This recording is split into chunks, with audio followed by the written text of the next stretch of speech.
Bantu b'Imana, Imana ituravye no musi muri kino gitondo, 100% Imana irazi yuko hari ibintu byinshi biri muri responsabilité zacu tutashobora gukora itadufashije.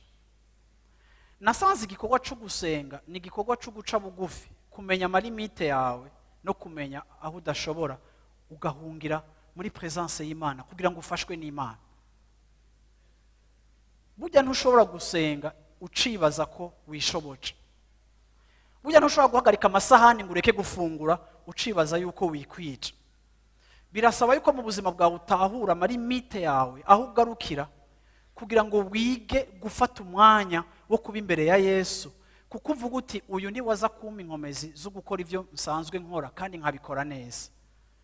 Atanshoboje Yesu sinorera abana neza. Yesu atagushoboje ntiwogwana n'ikibazo c'ingwara kiriko kiratera umuryango wawe.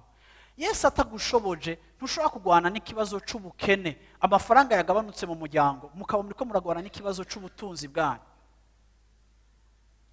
Yesu atagushoboje utamubaye hafi, uravyumva, chômage urimo igira gushire muri depression kuko wirukanywe mu kazi udafise ubwize gute. Sindiko ndabona Yesu nukubaho kwiwe atagufashije ingene ushobora kujera ico kibazo neza utacifashemo nabi.